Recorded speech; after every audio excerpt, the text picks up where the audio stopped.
This is Optometrist Building Empires, and I'm your host, Ankit Patel. Each week, we'll explore the journey of practice ownership and leadership in optometry. Join us for insights and strategies from the top minds in our field. This show is sponsored by My Business Care Team. My Business Care Team helps your office increase revenues, reduce costs, and reduce staffing headaches.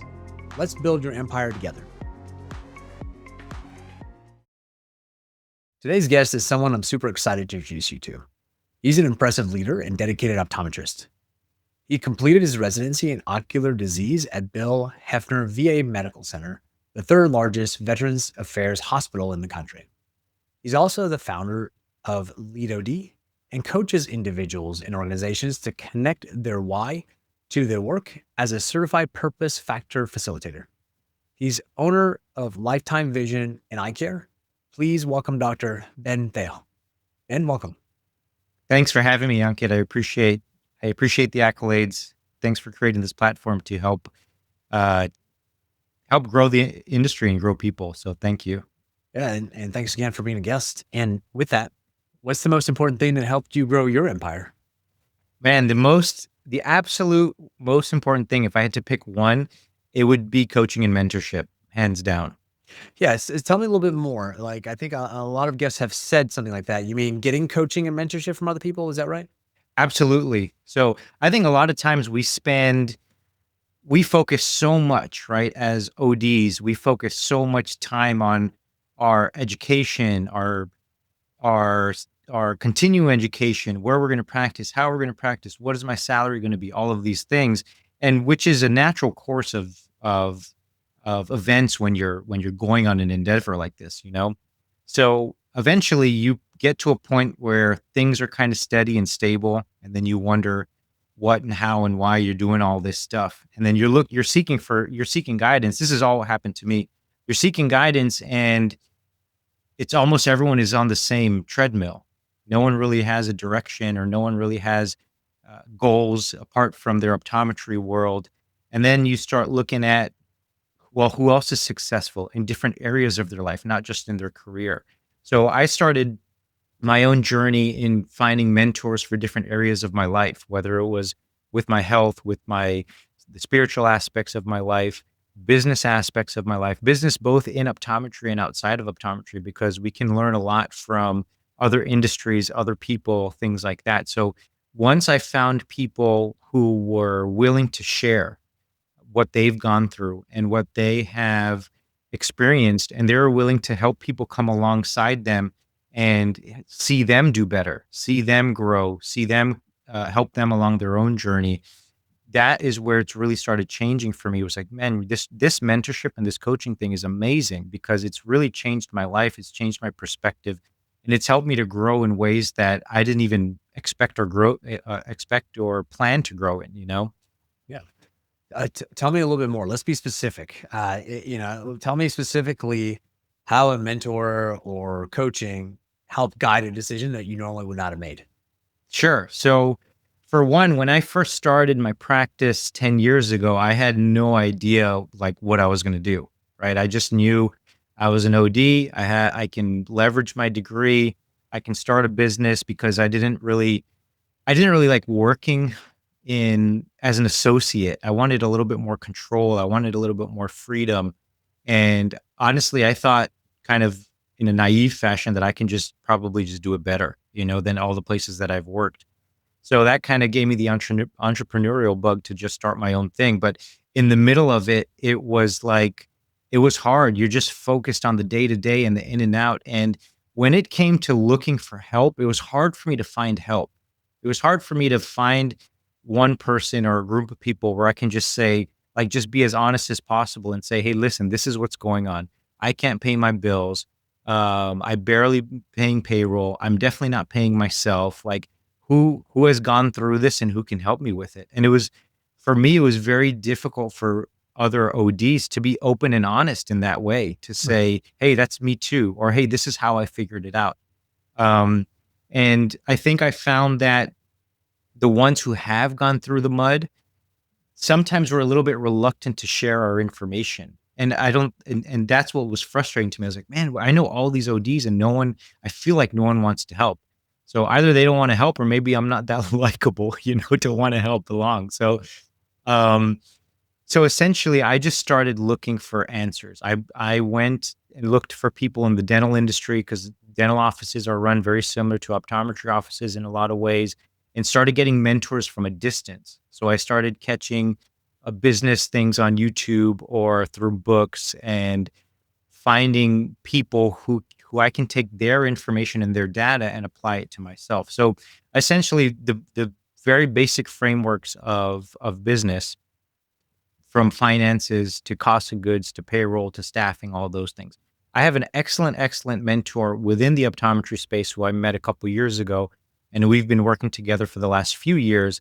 That's Dr. Scott Colonna. He has a group of practices up in Rhode Island in the Northeast.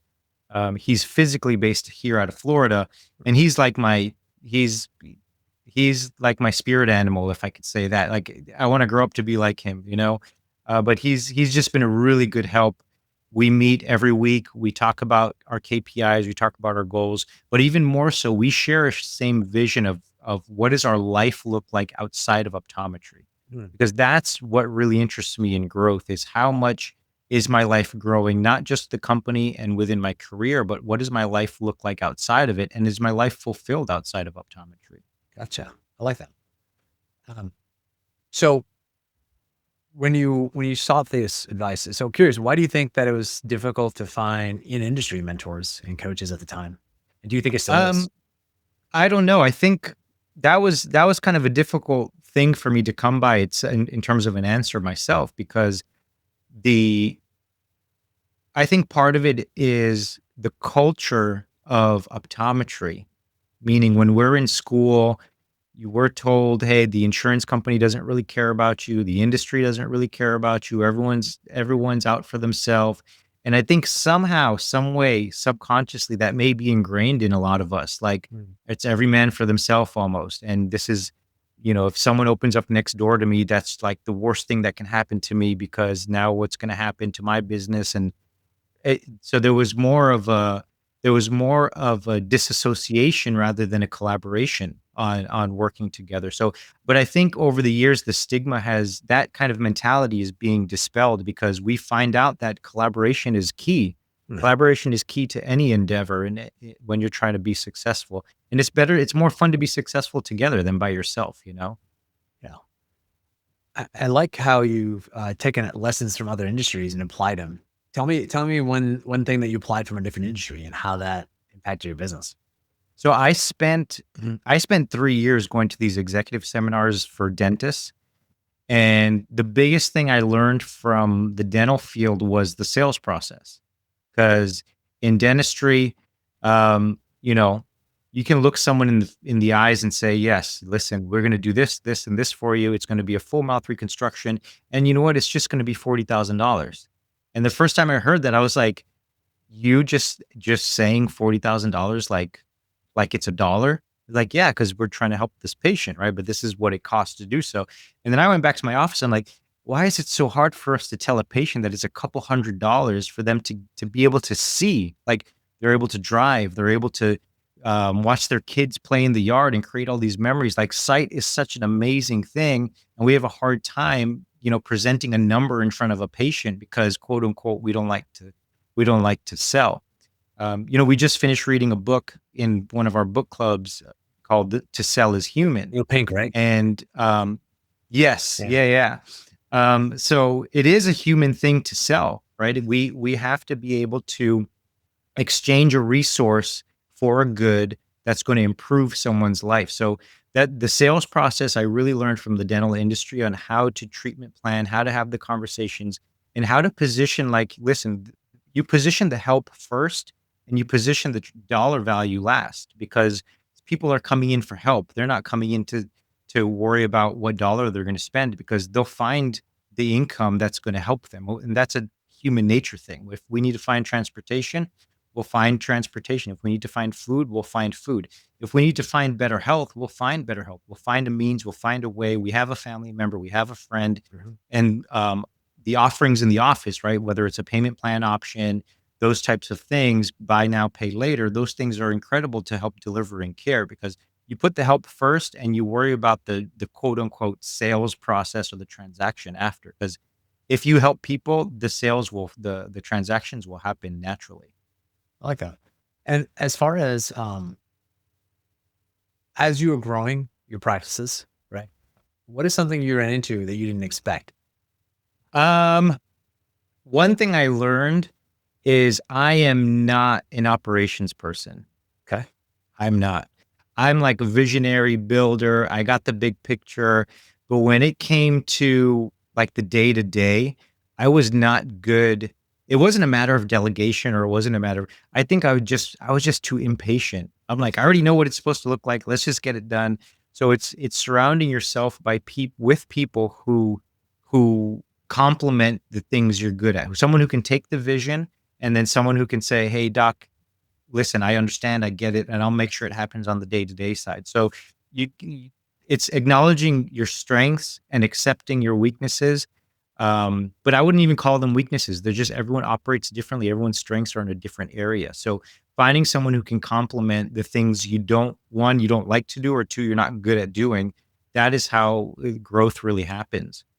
How did you find that person for you or people? Like, because that's a hard problem to solve for. Curious how you solved that problem for yourself and your business.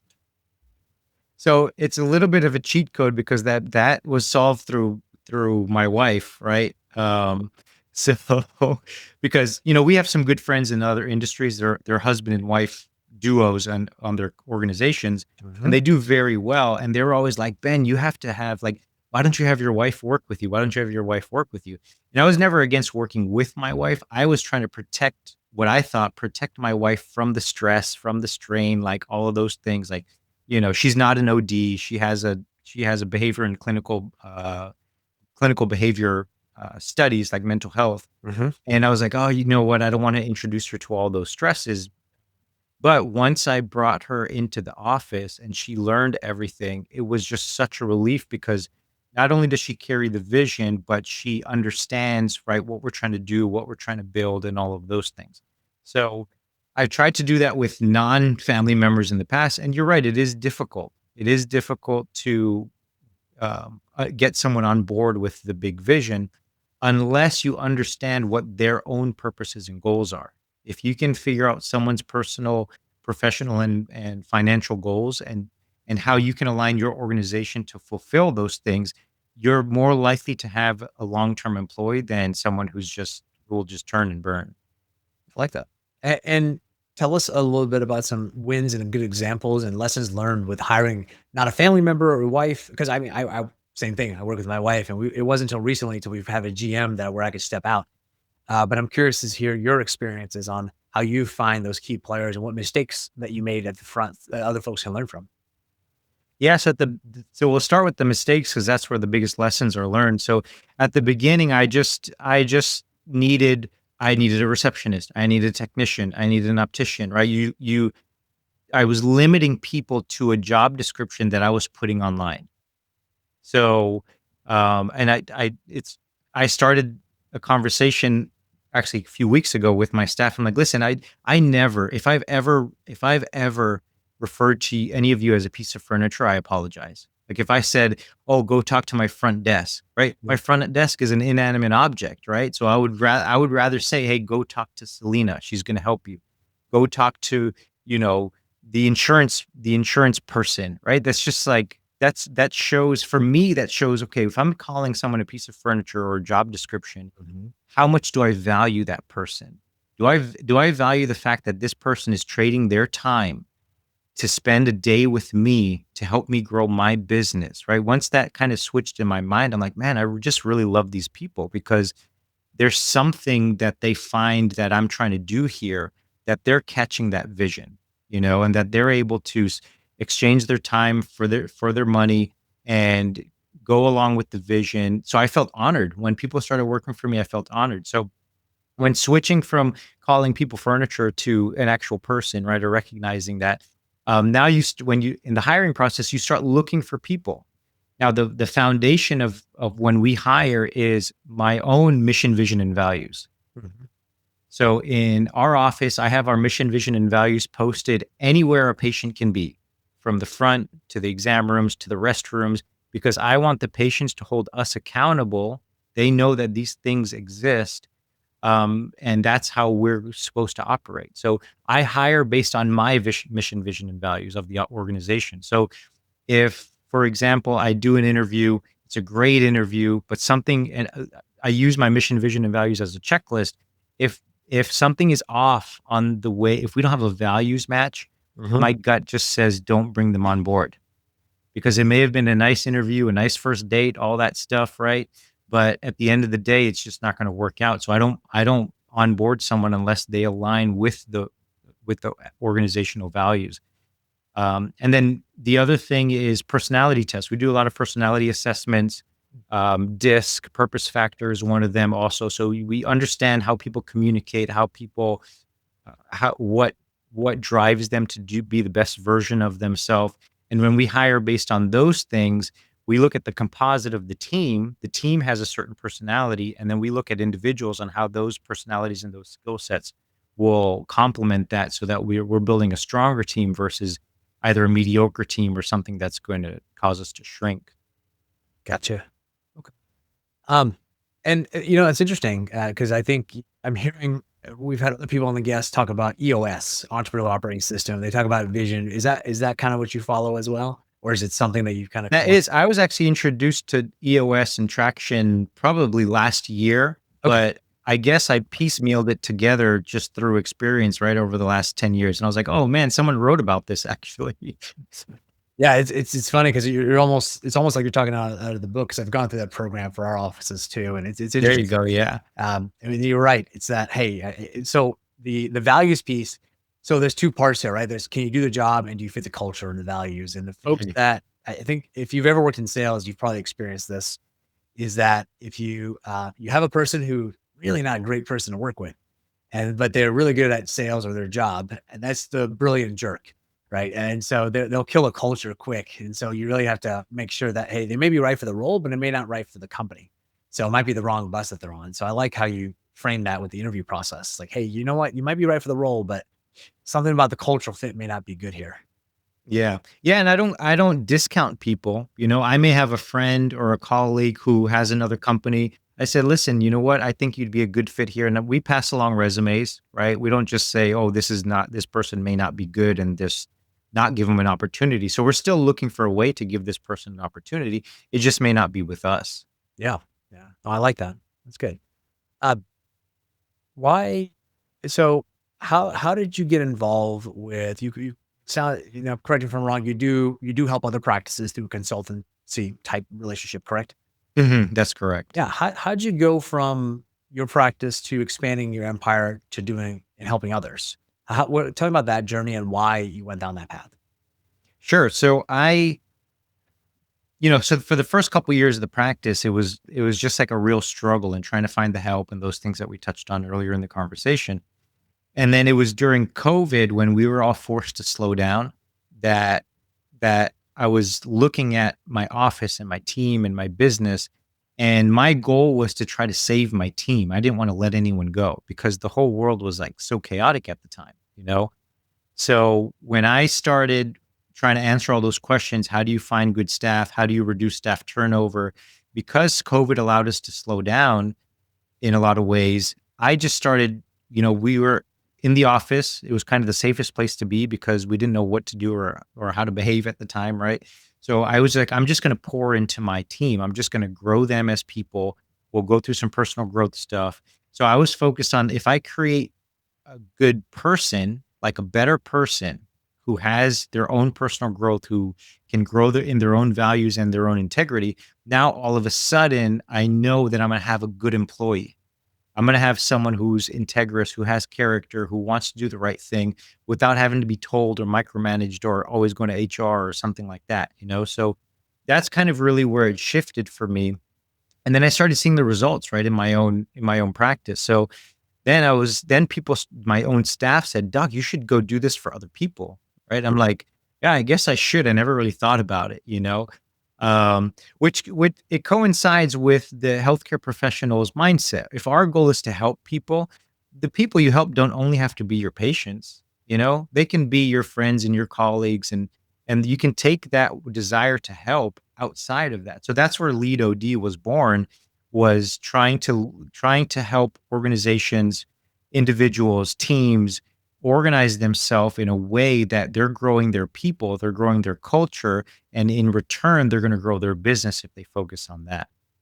What what was it about what do you think it was that your staff said? Like, why do you think they said you should do this? Like, what do you think was like, "Oh, yeah, you'd be really good at this." I'm just curious what you think your perspective was. Well, one thing I note, so we would start our meetings on Monday morning, right? And I did that intentionally because everyone hates Mondays, and I wanted to give people a reason to to look forward to Monday mornings, right? So as we started developing this program, every Monday morning, everyone's early, everyone's already in the meeting area. They have their notebooks, they have their pens, they're ready to take notes and grow and engage in conversation. No one came in groggy like, oh, it's Monday, another week, right? Type of a deal. So, and then once I started seeing people actually their lives changing, their lives got better at home, right? Their lives got better in the office. So their lives got better on different dynamics. And because they've been able to grow at while they're at work. And then that is when, one of my it was my receptionist at the time.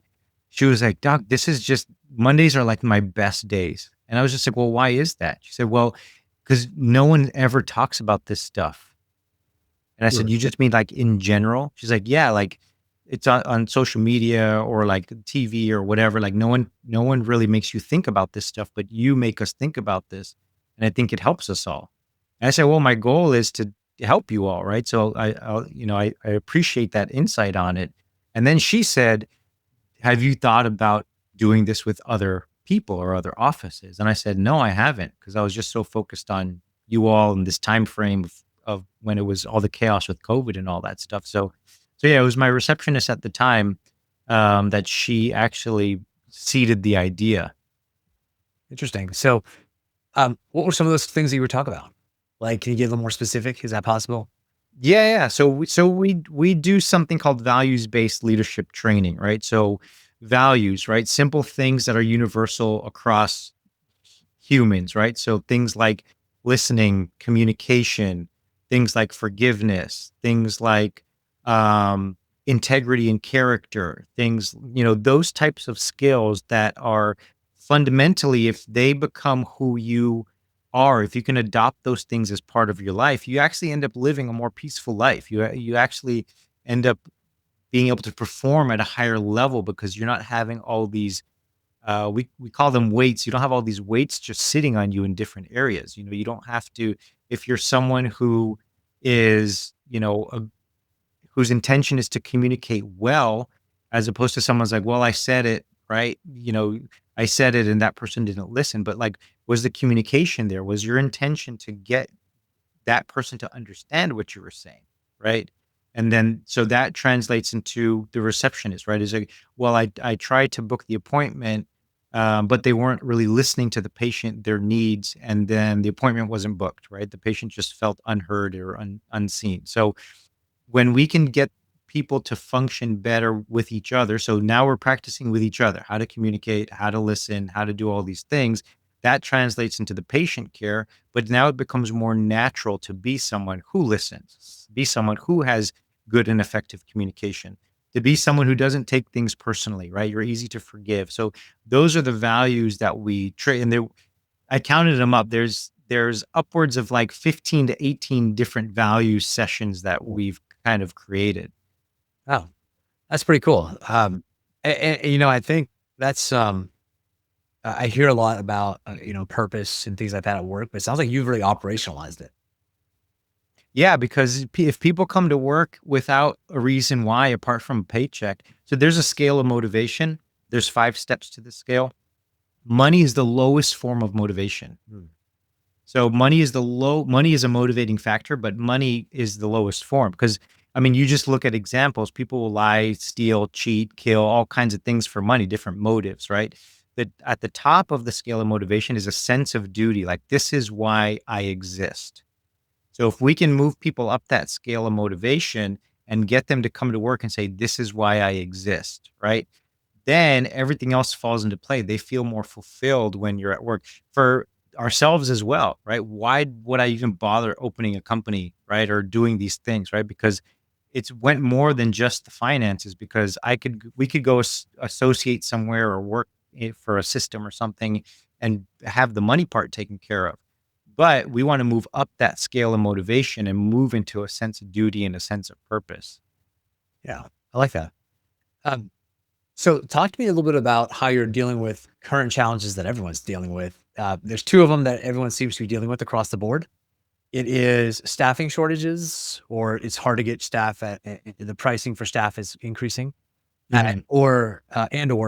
reimbursements flat or down, they're decreasing. So yeah, I'll let you pick which one you want to focus in on first. But That's like, hard, man. So staffing is probably a little bit easier to tackle than the reimbursements, because that's just an age-old problem. Um, like I mentioned with staffing, it has to do with the touch points you have with your people, right? So I still am able to do like one-on-ones once a month with each staff member, right? And that kind of rolls throughout the week. And we've built that into my schedule that I can sit down, hey, how are we doing? We go through a personal, professional, financial goal sheet with each team member. So I always have that with me. How are you doing on your goals, right? You wanted to save up money to pay for your tuition or pay for a car. How are you doing there, right? So I meet with them one on one and figure out how their goals are doing, first of all, right? Because I need them to know that number one, I care about their goals. Number two, we want to position ourselves to say, hey, listen, because you worked here in this productive environment, you were able to hit your goals, right? Mhm. Then we can switch that around to say, listen, um, it now becomes natural for them to want to align with the organization so the organization hits our goals, right? So now it's just becomes this mutual thing. So when it comes to finding, maintaining, and keeping staff, I think it's the touch points that we have. I interviewed someone a couple weeks ago for a tech position, and I always ask, I'm like, because we all kind of know each other, right? So I said, hey, why are you leaving so and so's office? Mhm. She's like, honestly, doc, I've been there for 3 years, and I promise you, the doctor doesn't know what my kids' names are, and the doctor probably doesn't know what my husband's name is. I was like, oh, right, like you know, that's unfortunate, right? So, but that was the reason she left, or she wanted to leave. It wasn't a financial thing. It wasn't a conflict of personality. It was nothing like that. It was just that there was not enough touch points in 3 years that the owner at the time was oblivious to who this person was. So I think if we can understand people for who they are, they're more likely that human connection is really what drives the employer-employee connection as well. Yeah, I like that. Um, and so with what about reimbursements? Now, that's a little more technical challenge, Oh, right? yeah. So reimbursements, I think I don't know what to say about reimbursements. I think from an organizational standpoint, the AOA is doing a good job at, you know, vision benefit managers fighting back against that. Things like clawbacks, things like reduced not reduced, but stagnant reimbursement rates. I think that has to be continued to be fought on the national level, and I think the AOA does a good job at doing that. I don't know if they do a good job at showing how they do it, because sometimes they get some criticism, but in the back end, I know that they are doing and helping that. So, um, yeah, yeah, I don't have a really good answer for the reimbursements. It just kind of is how it is right now. Yeah. No, I understand that. It's a tough one. Um, Yeah. and as far as, so I'd like to talk a little bit more about the, um, what you're excited about in the future of your practices, or your practice and your consultancy, as well as the future of optometry. So let's start off with what you're excited about for your businesses first, and then I'd like to hear your excitement about the industry.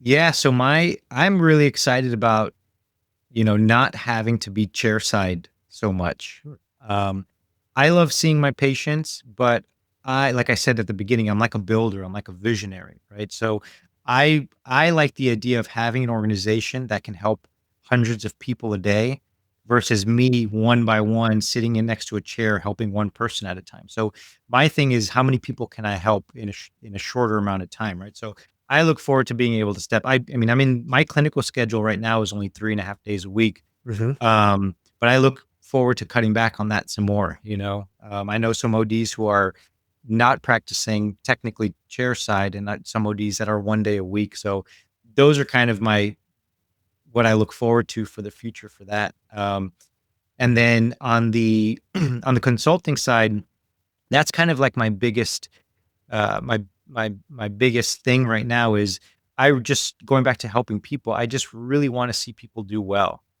So the more that I can go in, not just help my organization, but go in and help other organizations how to manage their team, how to handle their day to day, how to create the life that they actually want, to actually slow down and think about what they want their life to look like. When I can help people do that, that's just like for me, that's like the top. That's the sense of duty, sense of purpose type deal. Now, in regards to the industry, I think the industry it's just gonna be continue to be amazing. I think with technology, with AI, with things that seem scary, where like people can go into a kiosk and get an eye exam. I think those things are gonna push the profession forward.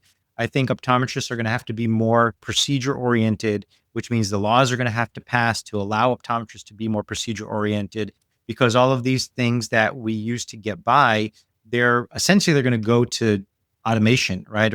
And AI and things like that. So I think the legislation is going to shift more rapidly. And I think the abilities of ODs across the nation to do things like lumps and bumps and lasers and all of these things, I think that's going to open up faster than with the acceleration of the technology and other things getting absorbed by that.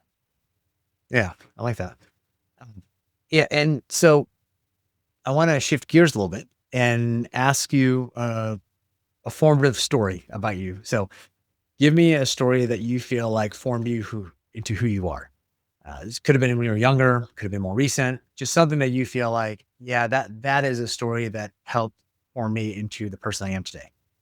Sure. So the thing that comes to mind really is when I was in second grade, that's kind of when I decided I wanted to be an optometrist, right?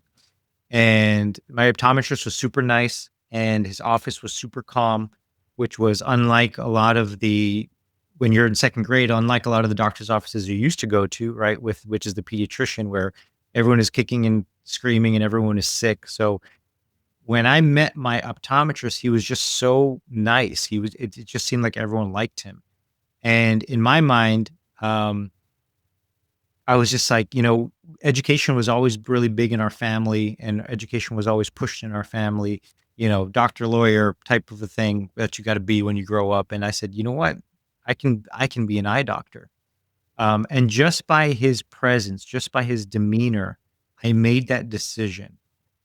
And that the way he acted on that day carried repercussions in my life for decades, right? Because of the way he carried himself. So not only formative in the way that I chose a career, but it helps me learn the impact you can have as an individual, being whether you're front and center or whether you're at the back of the room, in any position, you can actually make an impact on someone's life. And that's where, you know, my clinic is Lifetime Vision. It's not Dr. Ben's eye care, right? Because I didn't want my name tied to it. I wanted to have an organization that was in the community to make an impact, whether my name was tied to it or not. So I think that when we look at our life and wanting to make an impact, it can happen at any stage. It can happen to anyone. You never know who's going to be listening to you, who's going to be following you, by you just existing, right? And doing your day in and what you think is the day in and day out grind. But people notice Mm. the integrity you carry, the character you carry. And that for me was very formative, not just again from the career standpoint, but really just how much of power an individual has just by going about their day to day. Nice. I like that. Yeah, that's a really impactful moment. It's funny because I hear that a lot. Like my experience with my optometrist made a difference. I actually used to wear glasses, and I remember that being a really formative experience for me. Dr. Smart was his name, and it was one of the best doctor experiences that I would have. in our hometown. So yeah, the optometrist was a doctor I definitely remembered as well. So thanks for sharing that. Absolutely.